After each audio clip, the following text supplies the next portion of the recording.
Est-ce que vous aimez la saveur du citron dans les pâtisseries? Eh bien, si c'est le cas, suivez bien notre recette. Bonjour les amis, bienvenue sur notre chaîne Cuisine pratique pour les non-voyants pour une nouvelle recette. Aujourd'hui, un biscuit fin au miel et au citron. Et on va tout de suite passer à la liste des ingrédients. Comme toujours en pâtisserie, la traditionnelle pincée de sel, ça indispensable. 100 g de beurre, 7 cuillères à soupe de miel, 4 œufs, le zeste et le jus d'un citron, 8 cuillères à soupe bombées de farine. Alors j'ai pris une farine sans gluten qui est un mélange de farine pour pain qui conviendra très bien pour ce gâteau, plus une petite pincée de bicarbonate qui remplace donc la poudre à lever parce que les poudres à lever contiennent assez facilement du gluten. Voilà, donc pas de souci. Si vous n'avez pas de problème avec le gluten, vous utilisez une farine tout à fait traditionnelle, il n'y a pas de problème. Voilà, on va commencer. Alors, première étape, dans ma casserole, j'ai le miel, le beurre, le zeste, plus le jus de citron et la pincée de sel. Et je vais juste faire fondre tout doucement, pas très longtemps. Je veux juste en fait que mon miel et mon beurre se mélangent de façon homogène. Mais évidemment, le but, ça n'est pas de faire bouillir, hein, clairement. Voilà. Alors, bien évidemment, j'ai mis le zeste de citron. Ça va donner beaucoup plus de saveur à mon biscuit. Et c'est dans le zeste que sont contenues les précieuses huiles essentielles du citron, enfin des agrumes hein, de façon générale. Voilà. Il est à noter que on peut bien sûr mettre le zeste dans des pâtisseries et le faire cuire dans le gâteau. On ne pourrait pas mettre directement de l'huile essentielle. Hein. Voilà. On ne cuit pas les huiles essentielles. On peut s'en servir en cuisine, mais on ne les cuit pas. Et on doit toujours les dissoudre dans un corps gras, mais je vous expliquerai ça en détail à l'occasion. Les huiles essentielles étant très puissantes, il faut prendre beaucoup de précautions si on souhaite s'en servir dans la cuisine. Voilà. Voilà, donc c'est parti. Ça commence à chauffer. Voilà. Ça change un petit peu, le miel donne une saveur aussi très particulière dans les gâteaux. Ça nous change du sucre. Alors après, bien sûr, la saveur, elle va être en fonction aussi du miel choisi. Si on a un miel de fleurs, si on a un miel de sapin, ou, enfin voilà, ça dépendra vraiment. Avec un miel de lavande, évidemment que ça sera un petit peu différent. Voilà. Alors là, j'ai un miel de fleurs tout à fait traditionnel. Voilà, et ça commence déjà à bien fondre, ça ira très bien. Je ne vais pas trop chauffer parce qu'évidemment, comme je vais ajouter les œufs juste après, le but n'est pas que les œufs coagulent maintenant. Hein. Ils attendront la phase de cuisson pour cela. Voilà. En tout cas, l'odeur du miel est très agréable. Miel et citron vont vraiment très bien ensemble. Et vous pourrez noter par rapport aux proportions que c'est finalement un gâteau qui n'est pas trop gras. Il y a seulement 100 g de beurre. C'est pas trop, ça va. Ça donne la finesse, mais sans excès. Voilà, on est moins que par exemple pour un 4 quarts. Le 4 quarts étant un biscuit beaucoup plus gras. Voilà, là on est vraiment en dessous, on est je dirais la moitié en dessous. Voilà, je vais pouvoir arrêter mon feu parce que c'est presque tout fondu. Ah ouais, c'est bon, je vais pouvoir sortir du feu, je vais venir à table.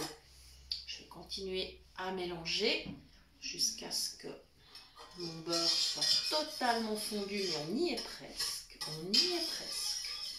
Voilà, comme ça c'est pas trop chaud. Voilà.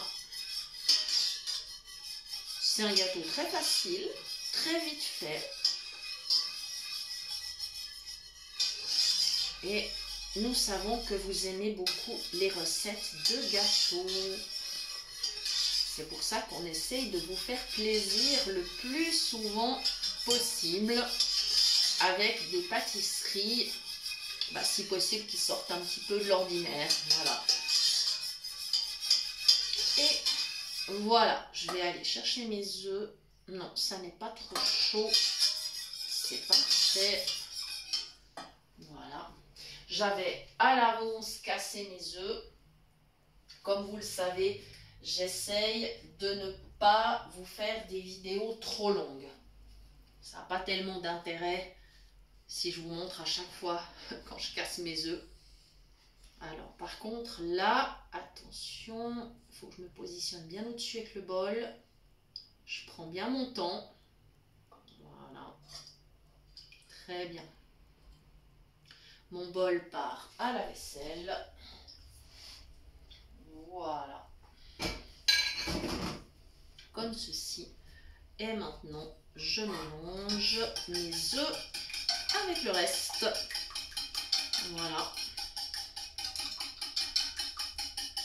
Voilà, vous pourrez me dire en commentaire si vous souhaitez quels sont vos gâteaux préférés. Alors, on sait que vous aimez bien les gâteaux au chocolat, parce qu'on en a présenté plusieurs. Là, on est dans des saveurs différentes. Voilà, donc dites-nous un petit peu quels sont les gâteaux que vous aimez particulièrement.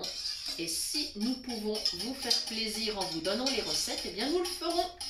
Il n'y a pas de problème. Voilà. Ça se mélange très très bien. Vous noterez que, en fait, j'utilise uniquement la casserole parce que je ne vois pas l'intérêt de transvaser dans un autre récipient. Voilà. J'essaie toujours de faire au plus simple. On va droit au but. Voilà. Voilà, mes œufs sont bien mélangés. Et j'avais préparé donc la farine avec la petite pincée de bicarbonate. Donc j'ajoute tout cela délicatement. Voilà, parce que je ne souhaite pas en avoir partout. Voilà, comme ceci. Et je continue à mélanger. J'espère que j'en ai pas mis à côté. Non, je crois que ça va. Je passe ma main un peu autour pour vérifier. Non, c'est bon, je crois que c'est bon. Voilà, et je continue à mélanger.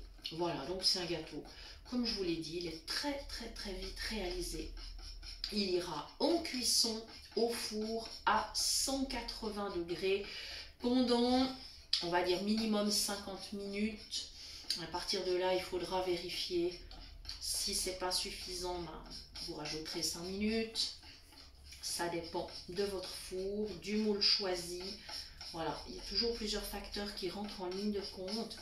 Et attention, si vous ne voulez pas connaître de mes aventures, il ne faut pas ouvrir le four dans les 20 premières minutes de cuisson.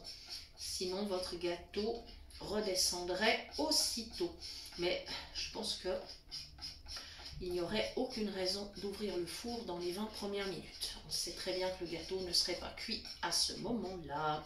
Pendant que je termine, eh bien, je vous rappelle que vous pouvez toujours nous écrire à l'adresse de la chaîne cuisinepratique@mail.ch pour toute demande de recette ou si vous souhaitez recevoir les liens des prochaines vidéos, ce sera avec grand plaisir. Et je vous rappelle aussi que vous pouvez depuis maintenant un petit moment nous retrouver également sur Facebook. Nous avons notre page du même nom que la chaîne. Et sur la page, nous donnons des petites astuces complémentaires. Nous faisons des petits lives, surtout concernant l'alimentation, la nutrition. Voilà, donc si vous voulez encore plein de petites astuces, on a montré particulièrement pour préparer certains légumes, les astuces d'épluchage, de découpe. On a parlé l'autre jour de la valeur nutritive de la viande. Voilà, l'autre jour c'était les fromages, enfin voilà. Et donc de toute façon, ne vous inquiétez pas, nous les repartageons régulièrement afin que vous ne les manquiez pas. Voilà. Eh bien, il me reste à vous remercier de nous avoir suivis. J'espère que vous aurez du plaisir à préparer ce gâteau, surtout aussi à le déguster. Et je vous souhaite une très bonne fin de journée. Je vous dis à très bientôt pour de nouvelles idées cuisine. Merci.